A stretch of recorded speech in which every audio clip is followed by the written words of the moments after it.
It's me again, Blanche. Welcome to my vlog. So today is another DIY day. Oh, I forgot my glasses. So behind me is a Christmas tree, but it's already broken from last year. So I'm just gonna redo this and spray paint some of the flowers that I made. By the way, I made all the flowers from scratch. We don't have much time because it's a busy month for us. So instead of doing another DIY Christmas tree, which is our Christmas tradition, we are going to do a makeover of the previous Christmas tree. So I'm gonna walk you through the entire process and let's see how it goes. So come join me! So here are the flowers that has been disattached from the Christmas tree last year. I'm just gonna glue them back to the tree, and some I'm gonna spray paint with gold. So it has been a family tradition to make a DIY Christmas tree every year. It has been passed on by our late grandfather, Lolo Roscoe, and our very creative Tita, Yaya Maribel. So that's why we do this. So we try to be as creative as we can be, and we try to make it a point that every year is a different Christmas tree. But this year, since paper flowers hasn't gone out of style yet, we're just gonna redo our Christmas tree and use the paper flowers as well, so as to save us with time, effort, and money. So let's do this! Of course, we want to make it as memorable as possible. That's why DIY Christmas tree is a sure hit to our family.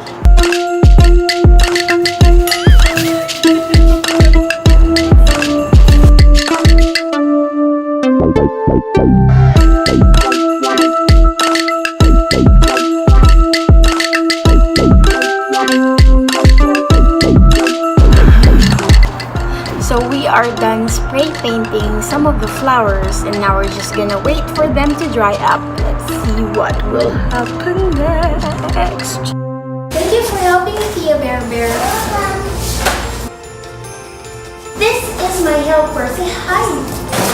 Hi. This is little Tia Bear Bear. Are you gonna help me today? Yes. Let's go. Let's get it on, guys.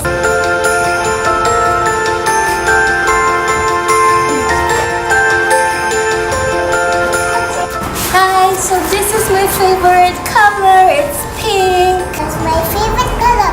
Purple. Yeah. Listen to Tita B first. This one is very hot. Okay. So you're not supposed to touch it. Okay. Alright? Deal?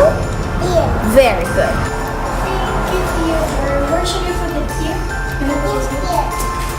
Oh, this part here? Yeah. So we're gonna stick it there. Very good. And next.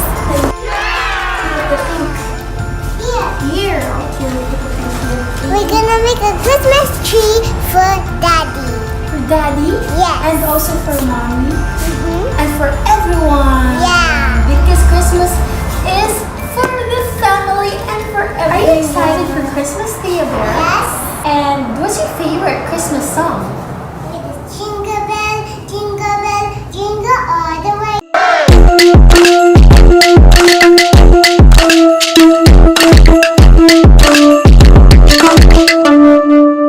Hi guys, it's about 7 in the evening. We are here at the garage / storage area, and we're gonna finish our Christmas tree. And somebody here is gonna help me.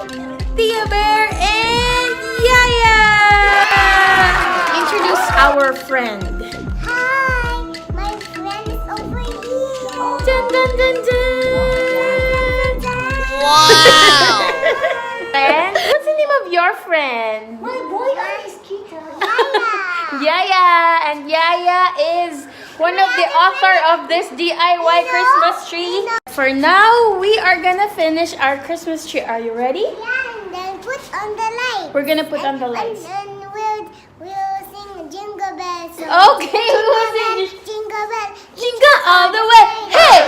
Yeah, we are excited!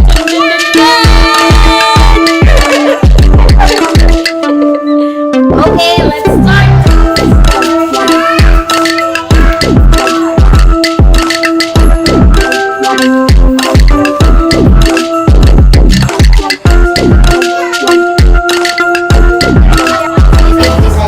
What gift do you want for Christmas? I want you.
Here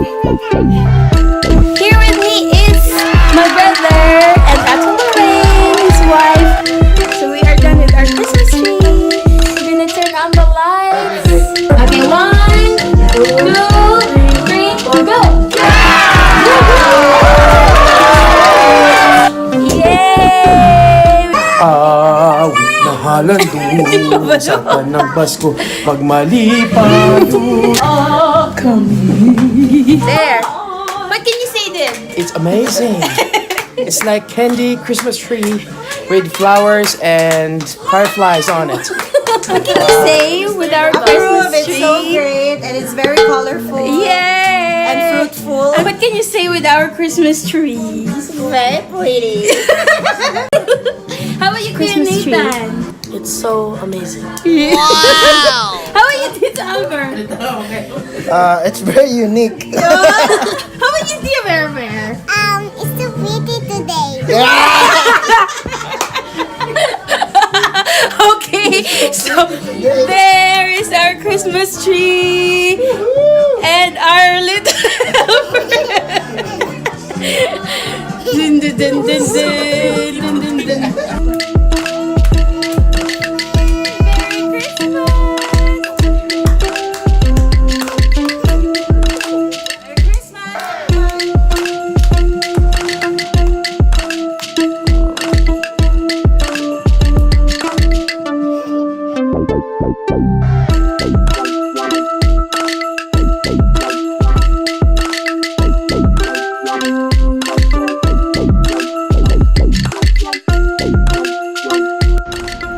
Just a bit of calligraphy to finish off the decorations.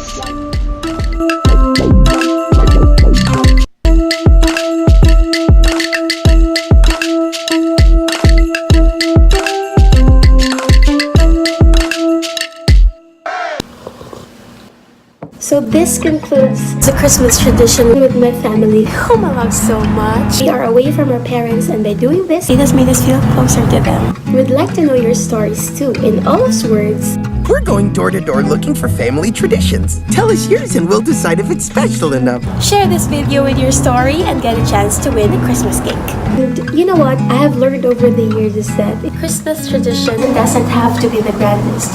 What matters most is who you are doing it with and to whom you are doing it for. Let us not forget the very reason for the season, which is the birth of our Lord and Savior Jesus Christ.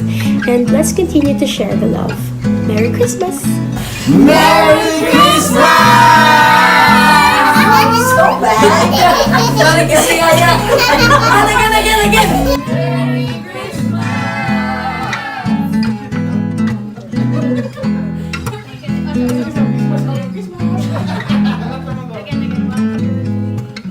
Merry Christmas! So bad.